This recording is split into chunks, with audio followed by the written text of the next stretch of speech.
साथियों जय श्री राम। साथियों, जब भगवान राम युद्ध करने के लिए लंका पहुंचे, उन्होंने रावण की मजबूत सेना के खिलाफ युद्ध शुरू किया तो उनकी सेना में बहुत से वानर थे। ये उस समय के लिहाज से एकदम नई तरह की सेना थी। इससे पहले ये सेना कभी किसी युद्ध में नहीं गई थी। इसे राम ने दीक्षित किया था। रावण की सेना के खिलाफ वानर सेना बहादुरी से लड़ी। युद्ध में जीत के बाद ये लंबी चौड़ी सेना कहाँ चली गई, यही सब बातें जानेंगे आज की इस वीडियो में। आप इस वीडियो को अंत तक देखना। आपसे अनुरोध है, अगर आपने हमारे चैनल को सब्सक्राइब नहीं किया है तो कृपया करके चैनल को सब्सक्राइब जरूर कर लेना, ताकि हमारी आने वाली सभी वीडियो आपको सबसे पहले मिल सके। साथियों, श्री राम वनवास के दौरान जब रावण ने माता सीता का हरण कर लिया था, तो माता सीता की खोज के दौरान भगवान श्री राम की मित्रता सुग्रीव से हुई और वहीं हनुमान जी का भी मिलन हुआ। जब ये पक्का हो गया कि सीता को रावण ने कैद करके लंका में रखा हुआ है, तो श्री राम ने हनुमान जी और सुग्रीव जी की मदद से वानर सेना का गठन किया और लंका की ओर चल पड़े। इसी वानर सेना ने फिर रामेश्वर की ओर कूच किया, क्योंकि पिछली जगह से समुद्र पार होना मुश्किल था। श्री राम ने रामेश्वर के आगे समुद्र में वह स्थान ढूंढ निकाला जहां से आसानी से श्रीलंका पहुंचा जा सकता हो। इसके बाद विश्वकर्मा के पुत्र नल और नील की मदद से वानरों ने पुल बनाना शुरू कर दिया। वानर सेना में वानरों के अलग अलग झुंड थे। हर झुंड का एक सेनापति था, जिसे यूथपति कहा जाता था। यूथ अर्थात झुंड। लंका पर चढ़ाई के लिए सुग्रीव ने ही वानर तथा रिक्ष सेना का प्रबंध किया। बताया जाता है कि ये वानर सेना जुटाई गई थी। ये संख्या में करीब 1 लाख के आसपास थी। ये सेना राम के कुशल प्रबंधन और संगठन का परिणाम थी। विशाल वानर सेना छोटे छोटे राज्यों की छोटी छोटी सेनाओं व संगठनों जैसे किष्किंधा, कौल, भील, रीछ और वनों में रहने वाले रहवासियों आदि का संयुक्त रूप थी। सारी वानर सेना लंका में पहुंच गई और रावण के साथ भीषण महासंग्राम हुआ, जिसमें रावण सहित उसका सारा परिवार मारा गया। साथियों, वाल्मीकि रामायण के अनुसार श्री राम रावण युद्ध में वानर सेना की महत्वपूर्ण भूमिका थी।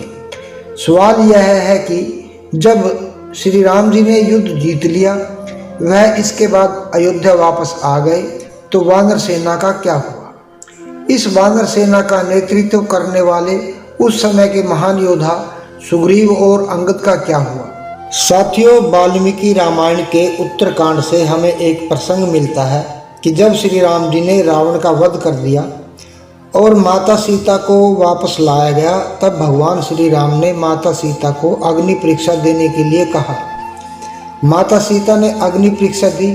तभी वहां पर भगवान शिव, ब्रह्मा जी, इंद्रदेव, यम, कुबेर और उनके पिता महाराज दशरथ जी एक विशेष विमान से वहां प्रकट हुए।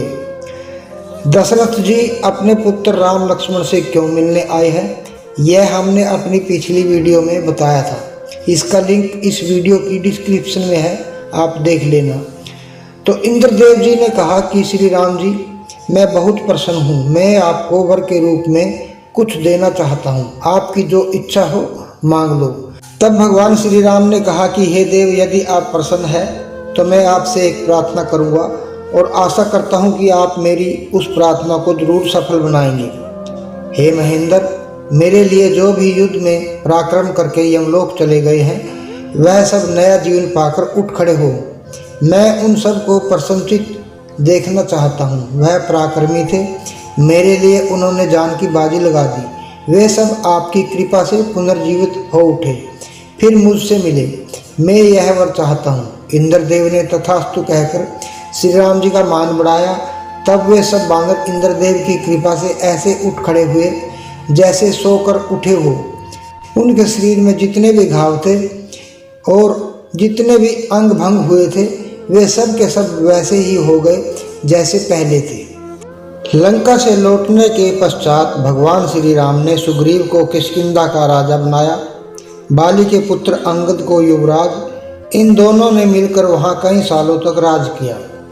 श्री राम रावण युद्ध में योगदान देने वाली वानर सेना सुग्रीव के साथ ही वर्षों तक रही, लेकिन इसके बाद उसने शायद ही कोई बड़ी लड़ाई लड़ी हो।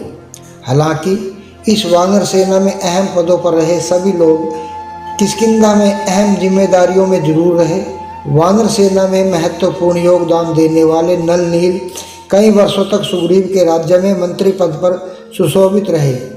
तो युवराज अंगद और सुग्रीव ने मिलकर किष्किंधा के राज्य को और बढ़ाया।